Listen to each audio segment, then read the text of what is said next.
Good afternoon. Last Semla आपण पाहिलेलं होतं मॅथमॅटिक्स या विषय जो आपण अभ्यासलेला होता त्याचं नाव होतं बेसिक मॅथमॅटिक्स. या सेमला तर सेकंड सेममध्ये तुम्हाला मॅथमॅटिक्स हा सब्जेक्ट असणार आहे, फक्त त्याचं नाव जे असणार आहे ते असणार आहे इंजिनिअरिंग मॅथमॅटिक्स. आज आपण त्याचा सिलेबस पाहूया. बघा, तुम्हाला सिलेबसची PDF फाईल व्हॉट्सॲपवरती पाठवलेली आहे. फक्त त्याचे रिव्हिजन म्हणून मी तुम्हाला ते फक्त सांगते. इथे तुम्हाला करिक्युलम MPEC 2020 दिलेला आहे, म्हणजेच इथे तुम्हाला सिलेबस आहे. त्यानंतर इथं लिहिलेलं आहे प्रोग्राम डिप्लोमा इन. आता कोणत्या ट्रेडसाठी हा सिलेबस दिलेला आहे तो इथं लिहिलेला आहे बघा. इलेक्ट्रिकल, IE, ET आणि IT. त्यानंतर कोर्स नेम. कोर्स नेम म्हणजे तुमच्या सब्जेक्टचं नाव, ते असणार आहे इंजिनिअरिंग मॅथमॅटिक्स. कोर्स कोड, जो कोर्स कोड असणार आहे. आता इथं तुम्हाला काय झालं, इंजिनिअरिंग मॅथमॅटिक्स हा जो सब्जेक्ट आहे तो 2 कोर्स मध्ये काय केलं, डिवाइड केलेला आहे. म्हणजे 2 ग्रुप तयार केलेले आहेत. एक आहे इलेक्ट्रिकल, IE, ET आणि IT साठी एक ग्रुप असणार आहे, आणि दुसरा ग्रुप असणार आहे मेकॅनिकल, सिव्हिल आणि मेटासाठी. ते 2 ग्रुप इंजिनिअरिंग मॅथमॅटिक्समध्ये असल्यामुळे त्यांचे कोर्स कोड जे आहेत ते चेंज असणार आहेत. आता इलेक्ट्रिकल, IE, ET आणि IT वाल्यांसाठी जो कोर्स कोड असेल इंजिनिअरिंग मॅथमॅटिक्ससाठी तो असणार आहे CCG 118, आणि मेकॅनिकल, सिव्हिल आणि मेटा यासाठी कोर्स कोड असणार आहे CCG 106. तुम्हाला ज्यावेळेस रजिस्ट्रेशन करायचं आहे त्यावेळेस हे लक्षात ठेवावं लागणार आहे. आणि या कोर्सचं ॲब्रिवेशन असणार आहे GEMT, म्हणजेच इंजिनिअरिंग मॅथमॅटिक्स. आता इथं टीचिंग अँड इव्हॅल्युएशन स्कीम दिलेली आहे. प्री रिक्वेस्टिक कोर्स म्हणजे जर तुम्ही बेसिक मॅथमॅटिक्स या विषयामध्ये जर तुम्ही पास असाल, डिटेन नसाल, तर तुम्ही हा विषय घेऊ शकता. डिटेन नसाल तर इंजिनिअरिंग मॅथमॅटिक्स कंटिन्यू हा विषय तुम्हाला मिळेल. पण डिटेंड असाल तर तुम्हाला त्यासाठी पहिल्यांदा बेसिक मॅथमॅटिक्स हा विषय घेऊन पहिल्यांदा सोडवावा लागतो, आणि तरच तुम्हाला इंजिनिअरिंग मॅथमॅटिक्स या विषयासाठी बसता येते. आता टीचिंग स्कीम काय बघा, तुम्हाला या सब्जेक्टसाठी थेरी लेक्चर्स आठवड्यातून 3 असणार आहेत. प्रॅक्टिकल म्हणजेच ट्युटोरियल जे असणार आहे ते 1 तासाचं असणार आहे. तसंच इव्हॅल्युएशन स्कीम काय बघा, तुम्हाला 2 टेस्ट द्यावे लागणार आहेत आणि त्यासाठी मार्क्स असणार आहेत 20, आणि टर्म एंड थेरी एक्झामचा जो पेपर असणार आहे तो असणार आहे 80 मार्क्सचा, आणि average mark of 2 test of 20 marks each 20 हे 20 मार्क्स 2 टेस्टचा ॲव्हरेज मार्क्स प्लस 80 पैकी जो मार्क्स पडतील, असं टोटल 100 पैकी तुमचे मार्क्स काउंट होतात. आता त्यानंतर आपण बघूया की तुम्हाला आता या सिलेबसमध्ये किती चॅप्टर असणार आहेत आणि ते कोणते असणार आहेत. त्यापूर्वी आता ट्युटोरियल्स लिहिलेले आहेत. तुम्हाला एकूण 10 ट्युटोरियल असतात. त्यानुसार प्रत्येक टॉपिक वाईज इथं ट्युटोरियल दिलेले आहेत. बघा, कॉम्प्लेक्स नंबर हा जो टॉपिक असेल त्यासाठी 1 ट्युटोरियल असेल. स्ट्रेट लाईनसाठी 2 ट्युटोरियल्स असणार आहेत. Numerical solution of algebraic and simultaneous equation त्यासाठी 2 असणार आहेत. फंक्शनसाठी 1, लिमिटसाठी 1, डिफरन्शिएशन डेरिव्हेटिव्ह जो चॅप्टर आहे त्यामध्ये 2 असणार आहेत, आणि ॲप्लिकेशन ऑफ डेरिव्हेटिव्ह्ज त्यासाठी 1 असणार आहे. पहिल्यांदा आपण सिलेबस बघूया. पहिला असेल, तुम्हाला 2 सेक्शन असतात यामध्ये. पहिला सेक्शन जो आहे त्यामध्ये काय आहेत बघा. पहिल्या सेक्शनमध्ये तुम्हाला कॉम्प्लेक्स नंबर हा एक चॅप्टर असेल, तो तुम्हाला 10 मार्क्सला असणार आहे.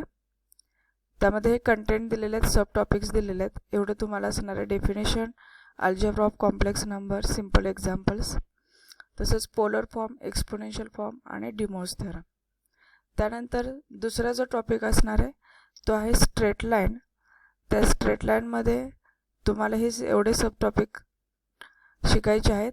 Slope, intercepts and various methods of finding slope, conditions of two straight lines to be parallel and perpendicular to each others, various forms of equations of straight line, perpendicular distance of a point from a line, distance between two parallel lines, angle between two straight lines, intersection of two straight lines and the equation of line passing through the point of intersection.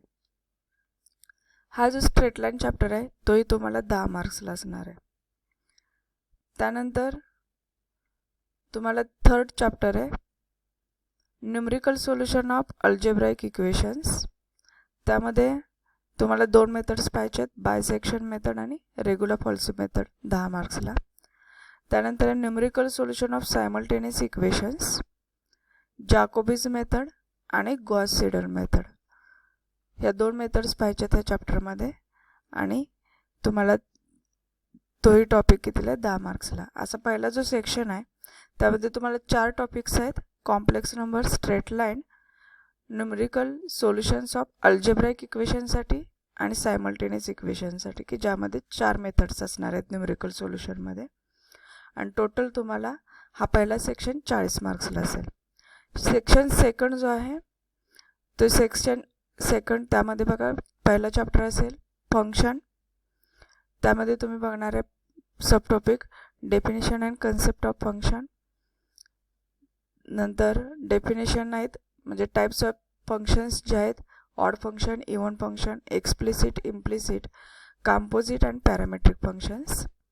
त्यानंतर value of a function आणि examples on value of functions, odd and even functions आणि composite function. म्हणजे थोडक्यात या चॅप्टरमध्ये तुम्हाला definition आणि concept पाहायचं आहे. त्यानंतर टाइप्स ऑफ फंक्शन्स, जेवढे टाइप्स असतील फंक्शनचे त्याचे डेफिनेशन्स असतील आणि त्यानंतर त्या फंक्शनची व्हॅल्यू कशी फाइंड आउट करायचे आणि त्यावरती एक्झाम्पल्स पाहिजेत. हा जो चॅप्टर असेल तो 6 मार्क्सला असेल. नेक्स्ट चॅप्टर असणार आहे लिमिट. लिमिटमध्ये त्याची डेफिनेशन येईल आणि नंतर एक्झाम्पल्सच असणार आहेत. Limits of algebraic functions by factorisation, simplification, rationalisation and limit as x tends to infinity. हा जो चॅप्टर असेल तो तुम्हाला 8 मार्क्सला असेल. त्यानंतर चॅप्टर जो असेल तो असेल डिफरन्शिएशन म्हणजेच डेरिव्हेटिव्ज. यामध्ये तुम्हाला डेफिनेशन पाहिजे आहे. नंतर derivative of standard functions without proof पाहिजे आहेत. त्यानंतर derivative of sum, difference, product and quotient of 2 or more functions पाहायचं आहे. त्यानंतर composite function, inverse function, implicit function, parametric function, exponential and logarithmic function यांचे डेरिव्हेटिव्हज काय असणार आहेत, कशा टाईपचे आपण काढणार आहोत ते पाहायचं आहे. लॉगॅरिथमिक डिफरन्शिएशन काय असते आणि डिफरन्शिएशन ऑफ सेकंड ऑर्डर. म्हणजे एवढं तुम्हाला त्या चॅप्टरमध्ये शिकायचं आहे आणि तो टॉपिक असेल तुम्हाला 20 मार्क्सला. आणि लास्ट टॉपिक असेल ॲप्लिकेशन्स. या डेरिव्हेटिव्हचे डिफरन्शिएशनचे ॲप्लिकेशन्स काय असतील त्यामध्ये तुम्हाला 2 ॲप्लिकेशन्स शिकायचे आहेत. पहिला असेल to find equation of tangent and normal. त्याचबरोबर तुम्हाला जॉमेट्रिकल मिनिंग ऑफ डेरिव्हेटिव्ह पाहायचं आहे. अँड लास्टला Maxima and minima of functions पाहायचं आहे. ही 2 ॲप्लिकेशन्स पाहिजे आहेत तुम्हाला आणि हा टॉपिक असेल तुम्हाला 6 मार्क्सला. तुम्हाला हा जो सेक्शन सेकंड आहे त्यामध्ये जरा मोठा चॅप्टर असेल तर तो डेरिव्हेटिव्ह आहे, की त्या डेरिव्हेटिव्हचा यूज करून तुम्हाला M3 अप्लाइड मॅथमॅटिक्समध्ये इंटिग्रेशन हा चॅप्टर शिकायचा असतो. सेक्शन सेकंड हा खूप तुमच्यासाठी महत्त्वाचा आहे. त्यामध्ये तुम्हाला मोस्टली 3 चॅप्टर्स पाहिजेत, फंक्शन, लिमिट आणि डिफरन्शिएशन आणि लास्टला ॲप्लिकेशन्स ऑफ डेरिव्हेटिव्ह.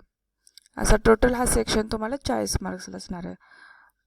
जो पेपर तुम्हाला 80 मार्क्सचा आहे त्यापैकी 40 मार्क्स सेक्शन सेकंडला, 40 मार्क्स सेक्शन फर्स्टला असणार आहेत. असा टोटल तुम्हाला 80 मार्क्सचा सिलेबस असणार आहे. आणि ह्या चॅप्टरवरतीच तुम्हाला ज्या पहिल्यांदा मी ट्युटोरियल सांगितलेले आहेत त्या ट्युटोरियल्स असणार आहेत. परत एकदा मी रिवाईज करते. कॉम्प्लेक्स नंबर या चॅप्टरवरती 1, स्ट्रेट लाईन या चॅप्टरवरती 2 असणार आहेत.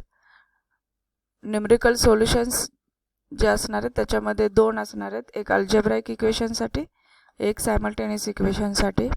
फंक्शनवरती एक असेल, लिमिटवरती एक असेल, डेरिव्हेटिव्हजवरती दोन असतील आणि ॲप्लिकेशन्सवरती एक असणार आहेत. ह्या ज्या ट्युटोरियल्स दिलेल्या आहेत त्या सिरियल नंबर वाईज तुम्ही तुमच्या ट्युटोरियलच्या नोटबुकमध्ये लिहायचे आहेत. जर तुम्हाला कॉम्प्लेक्स नंबर हा सेक्शन 1मध्ये शिकवून झाला असेल आणि फंक्शन हा जर तुमचा सेक्शन 2मध्ये शिकवून झाला असेल तर फंक्शनचे ट्युटोरियल ही नंबर कितीला असणार आहे, 6ला असणार आहे. कॉम्प्लेक्स नंबरची ही 1ला असणार आहे. यानुसार तुम्ही सिरियल नंबर लिहायचे आहेत. नेहमीप्रमाणे तुम्हाला ट्युटोरियलसाठी नवीन नोटबुक घालावी लागेल. या पद्धतीनं तुमचा हा सिलेबस आहे. तुम्ही नवीन नोटबुक घालायचे आहेत आत्ताच्या इंजिनिअरिंग मॅथमॅटिक्स या सब्जेक्टसाठी. सेक्शन 1 हाफ नोटबुकमध्ये लिहा, सेक्शन 2 हाफ नोटबुकमध्ये लिहा. आणि इथं तुम्हाला जर पुस्तक यूज करायचे असतील तर पुस्तकांची नावं दिलेली आहेत आणि त्यानुसार तुम्ही ते यूज करू शकता.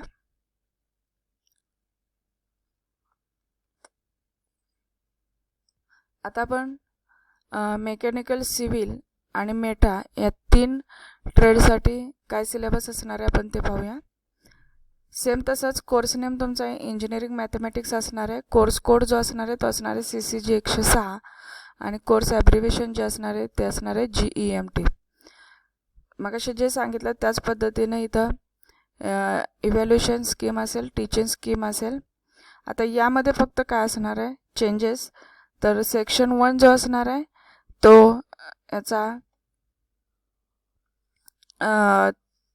थोडा वेगळा असणार आहे आणि सेक्शन 2 जो आहे तो सेम असणार आहे. सेक्शन 1साठी काय असणार आहे टॉपिक बघा. जसं पहिल्या IT, IE आणि इलेक्ट्रिकल आणि इलेक्ट्रॉनिक्स यामध्ये पहिल्या सेक्शनला कॉम्प्लेक्स नंबर होता, याही सेक्शनला कॉम्प्लेक्स नंबर असणार आहे, म्हणजे सिव्हिल, मेटा आणि मेकॅनिकलसाठी. दुसरा चॅप्टर स्ट्रेट लाईन होता, इथेही तुम्हाला स्ट्रेट लाईन असणार आहे. चॅप्टर जो 3रा आणि 4था जो आहे तो फक्त चेंज असणार आहे ह्या सेक्शनमध्ये. पहिले म्हणजे मेकॅनिकल, सिव्हिल आणि मेटा यामध्ये 3रा चॅप्टर आहे प्रोबॅबिलिटी आणि 4था आहे प्रोबॅबिलिटी डिस्ट्रीब्युशन. की जो इलेक्ट्रिकल, IE, इलेक्ट्रॉनिक्स यांच्यासाठी जो चॅप्टर होता तो होता न्यूमरिकल मेथड्स. त्यामध्ये 4 मेथड्स तुम्हाला बघायच्या होत्या. इथं न्यूमरिकल मेथड सोडून 2 चॅप्टर्स फक्त चेंज झालेले आहेत, प्रोबॅबिलिटी आणि प्रोबॅबिलिटी डिस्ट्रीब्युशन. यामध्ये बघायचं आहे तुम्हाला प्रोबॅबिलिटीमध्ये mathematical definition of probability, addition theorem of probability आणि एक्झाम्पल्स. हा 6 मार्क्सला असेल. प्रोबॅबिलिटी डिस्ट्रीब्युशनमध्ये 3 डिस्ट्रीब्युशन्स पाहिजेत, बायनॉमियल, पॉयझन आणि नॉर्मल डिस्ट्रीब्युशन. हा 14 मार्क्सला असणार आहे. म्हणजे फक्त तुम्हाला इंजिनिअरिंग मॅथमॅटिक्समध्ये पहिल्या सेक्शनला पहिले 2 टॉपिक सेम असणार आहेत सगळ्या ट्रेडसाठी आणि जे 2 ग्रुप तयार केलेले ट्रेडचे त्यामध्ये फक्त 2 टॉपिक चेंज असणार आहेत. सिव्हिल, मेकॅनिकल आणि मेटासाठी प्रोबॅबिलिटी आणि प्रोबॅबिलिटी डिस्ट्रीब्युशन आणि राहिलेल्या उरलेल्या ट्रेडसाठी न्यूमरिकल मेथड्स असणार आहेत, 4 मेथड्स. आणि सेक्शन 2 जो असणार आहे तो सर्व ट्रेडसाठी म्हणजे सिव्हिल, मेकॅनिकल, मेटा आणि तसंच IE, इलेक्ट्रॉनिक्स तसंच इलेक्ट्रिकल, IT या सगळ्या ट्रेडसाठी सेक्शन 2 जो आहे तो सेम असणार आहे. व काय फंक्शन, लिमिट, डिफरन्शिएशन आणि ॲप्लिकेशन ऑफ डेरिव्हेटिव्स थोडा फक्त चेंज असणार आहे 2 टॉपिकमध्ये, तो फक्त तुम्ही लक्षात ठेवा. बाकी तुम्हाला ट्युटोरियल ह्यासुद्धा तशाच सेम असतील, फक्त ट्युटोरियल जे असणार आहेत ते पहिल्या सेक्शनमधले 2 टॉपिक जे वेगळे आहेत 3रा आणि 4था त्याच्या ट्युटोरियल्स फक्त दोन्ही ग्रुपला काय असणार आहेत वेगळे असणार आहेत. आता इथं बघा ट्युटोरियल फक्त चेंज झालेले आहेत बघा. कॉम्प्लेक्स नंबरसाठी 1, स्ट्रेट लाईनसाठी 2, प्रोबॅबिलिटी आणि प्रोबॅबिलिटी डिस्ट्रीब्युशनमध्ये तिथं 2 असणार आहेत आणि इथं प्रोबॅबिलिटीमध्ये ॲडिशन थेरम आणि एक्झाम्पलसाठी आणि प्रोबॅबिलिटी डिस्ट्रीब्युशनमध्ये एक विचारलेलं आहे. प्रोबॅबिलिटी डिस्ट्रीब्युशन राहिलेल्या 2साठी इथं